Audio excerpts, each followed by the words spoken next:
Happy Friday, Flosstube. Hello, crafty friends. My name's Caroline. Welcome back. Daily Crafty Chat. So I hung up a couple more pieces this morning, and pretty typical of my taste and style. They're, you know, little house needleworks in a wooden frame next to a Just Nan. Beautiful. Actually, this one was a gift. This Just Nan piece that's right here. And let me see if I can just zoom in a little bit on that for you. This is not my face. There. See that? That piece was stitched by my friends Kathy and Neil. And I think Kathy stitched it and Neil framed it. And they gifted it to me a number of years back, and I love it. So I finally have a place for it where I can enjoy it. And then above that is a little House Needleworks Ye Olde Coffee House, which I love. Again, Neil framed that one. And then I showed you that one yesterday, my Pat Rogers alphabet sampler. Okay, let's, woo. Zoom you back out again here. There we go. Whoops. So I have you propped up. You're sitting on top of my sewing machine. And I think it's a pretty good spot, I think. I'm having a coffee. I'm taking my coffee break with you this morning. So I've made a fresh cup. And I'm gonna put a few stitches into my sock while we chat this morning. So it is Friday, and John and Nicholas are supposed to be coming home later today. And a big thank you to Candace, who left me a comment yesterday about the Kallax bookshelves that they're from IKEA. Those cubbies that are usually behind me when I sit downstairs. And I mentioned before that I couldn't get them up the stairs. I just couldn't get them up the stairs. Sarah and I tried so hard. I think I just split a stitch. No, I'm good. We tried so hard to get them up the stairs, and we tried twice, and it was just not going to happen. So they are still sitting at the bottom of the stairs, and Candace mentioned that she had the most success because taking them apart and moving them and then putting them back together again. She said she's done it many times. So I think, Candace, that your advice is solid, and I have already passed it on to John so that hopefully he can help me do that. So hopefully by the end of the weekend I should have my bookshelves up here, which would be handy because I need a place to put my I have to put my fabric away. I still have yet to clean out these bucket bins that are behind me, and so all of my bins of scrap fabric are still downstairs. And what else? Well, I had to get back to work yesterday afternoon. So my ironing board, this is going to be its new home, and I use it like a million times a day. So it's just gonna be part of my videos from now on, I guess, unless I find a different home for it. I might eventually set it up over on the other side of the room, but I'm not the kind of person who's going to take it down and put it away at the end of every day, only because I just use it so much. And this room is now dedicated to work and sewing, and so I'll just I'll probably, knowing myself, I'll probably just leave it out. I even have one of those ironing board hangers in my bedroom on the back of my closet door, and I think I've used it twice. And we've lived here for 18 years, so yeah. Crafter, know thyself. It's all good. So yes, I, for the first time yesterday afternoon, did my very first afternoon of work in my new office studio sewing space. Sounds kind of fancy, doesn't it? So it was lovely. And there isn't even anyone at home. I didn't even have to close the door. So Luna is, Luna's my dog. You will probably, you might hear her today. She's a fairly anxious dog, and she's very attached to me. And the more we get to know each other, you know, it's clear that she needed a home where someone was home all the time. And so she does tend to follow me a little more closely. I mean, Daria, my golden retriever, who I miss every day. She was such a good dog. Daria used to also follow me around the house, but she wasn't quite as, she was just normal is not the right word, but if she would wake up and I would be gone, then she would kind of wander around a little bit and then eventually come and find me and sit with me. But Luna becomes, she's almost hypersensitive to where I am. So if I get up and if I go into the bedroom, my bedroom, which is right across the hall, she seems to be okay. She kind of, her eyes move around and she follows me, and she stays where she is. But if I go downstairs, she immediately gets up and follows me. So I took a little video clip because I had to, yesterday and today, I've had to drag her dog bed from my bedroom. I've had to drag it in here both days because she's like all of us. She likes a little bit of creature comfort. She did not want to lie on the floor. She wanted to be on the carpet, and so she was kind of either squeezing herself on the side beside my sewing tables, or she was going underneath the cutting table, which is fine. However, you know, she would be, most of the time she would be half on the carpet that's not under the table, and I couldn't stand there to work. I couldn't stand there to do my cutting. So in order for both of us to be happy and have enough space, I just dragged her bed in here and tucked it under that table that's over there that eventually is going to be moved once I find some space for it elsewhere in the house. So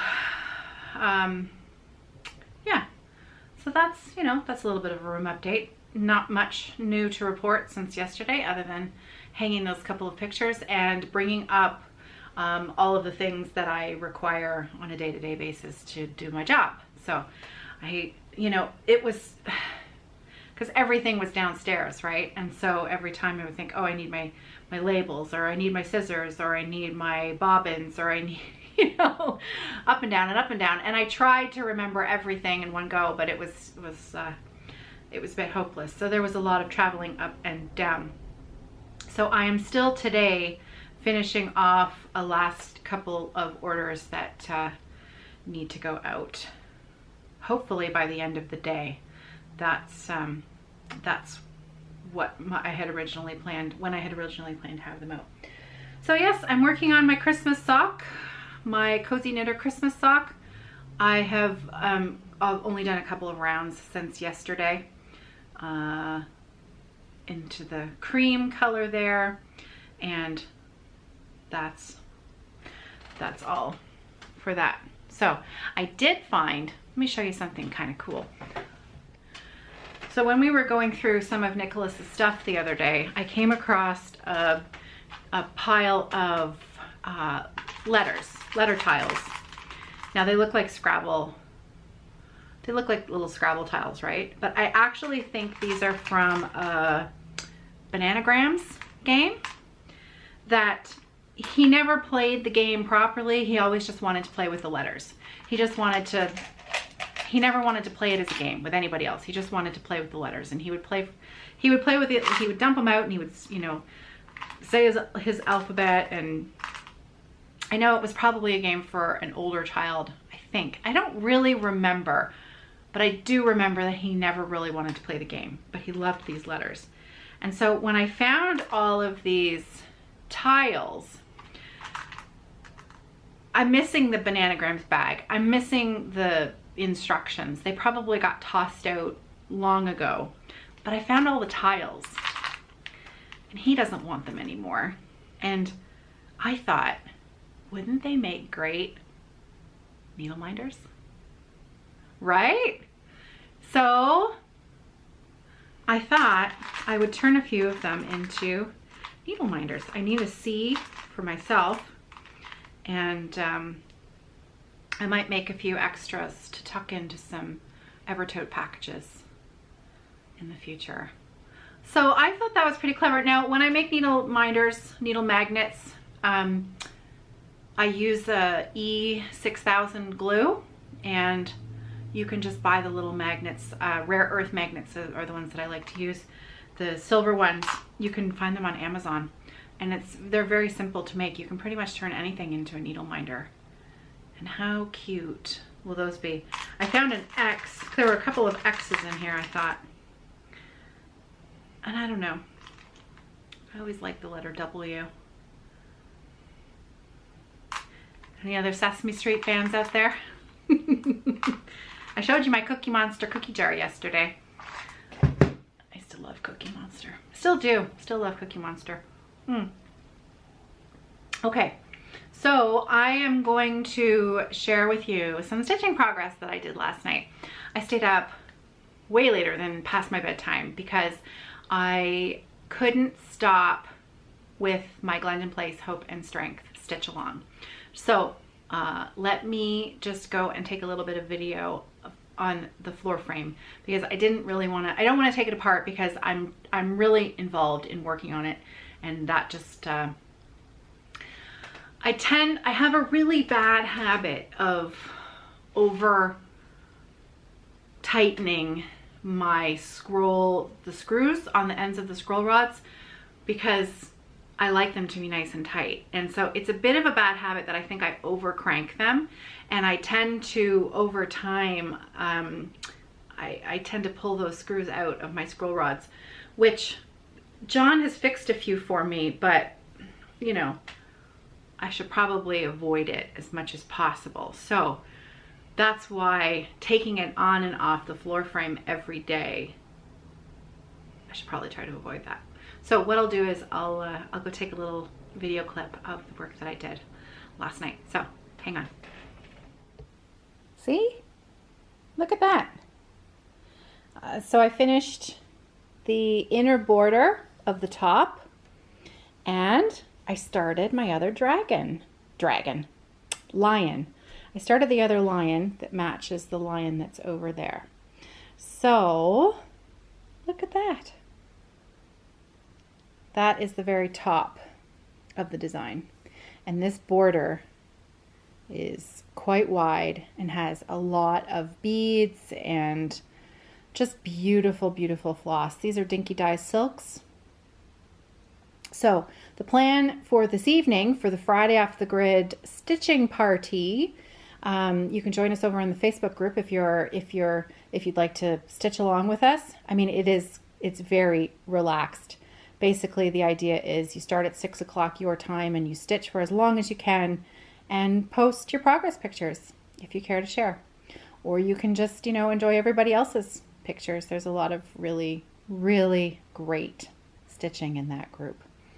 So I will be carrying on with my lion tonight. Love it. Okay, so I'll take you back into the other room. So while I was wandering around, I thought I would bring you in closer to the stitching that I have on my other wall. That's a Prairie Schooler. I don't remember the booklet number, but it's quite a popular Christmas piece. Stitched that a few years back, and I love this frame. I just love that sort of wooden detail on that frame. Down below, I have Little House Needleworks, the Inn at Fox River Mill. This is on a 36 count. I don't remember which linen it is, but it was really pretty. Yeah, 36 2/2 I like to stitch 2/2 on 36 count, and I know there are many of you out there that think that's too thick. And at times, especially with the hand-dyed fabrics, it can be a little bit plump, but I love it. Love the colors in that one. That's using all the called for flosses in that picture, that stitching piece. So this is another Little House Needleworks 12 Days of Christmas. And I always really like those little people at the bottom. They were super cute to stitch. That is a 32 count, I think. Is it? Is it 28 maybe? I don't know. It looks a little big to be 32. That might be a 28. Yeah. Love that one. I really love that one. I wish I knew what fabric that was, because it's really, really a pretty color. Really pretty. And then over here, this is a Prairie Schooler that a friend of the family stitched for me as a wedding present. Her name was Marilyn, Her name is Marilyn, and she was a stitcher. I'm not sure she really stitches much anymore, and I have shared this before. You can tell, and everything needs a good cleaning, but all in good time. Need to get after that. Prairie Schooler, again, I don't remember the booklet, but there were 3 charts in that booklet. My mom has that one. My mom has stitched 2 of the 3, I think, Mom. I don't remember which one you're on. My mom does a little bit of stitching, but I don't think she's stitched in a number of years. So, Mom, maybe you want to get out your stitching. So yeah, those are my pieces on the wall over here. And I love them. They're like old friends, aren't they? They just feel like old friends that you spent time with years ago. And it's really nice to have them back up on the wall. So thanks for letting me share. So I think that's it for me today. My coffee break time, my knitting time is over, and I need to get back to work.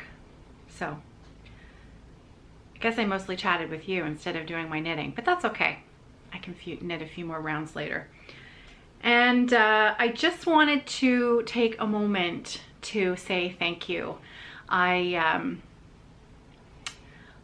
Many of you have noticed in the drop-down box that I have a Buy Me a Coffee page, and I just wanted to say a big thank you to all of you, any of you who have sort of left a proverbial tip in the tip jar and bought me a coffee. It is greatly appreciated. There isn't a really easy way on that site to send an individual thank you that will make it to you. You can leave a thank you, you can leave a reply on the site, and actually I'm a little bit behind in doing that, but I just wanted to say publicly that I really appreciated it, and thank you. And I will have another shop update hopefully at the end of next week. Maybe I'll get a phone call and it'll be the hospital saying, hey, come on in tomorrow for your surgery. We're ready for you. Maybe. You never know. One can hope. And yeah, so I have big plans tonight to put some more stitches into my Glendon Place and knit a few more rounds in my sock because I'm so close to the toe. I'd really like to get to that toe, and I'd love to have another finished sock. That would feel pretty good. Okay, I hope you're well. I hope you have a great Friday night, and I'll see you tomorrow. Take care, everybody. Happy stitching.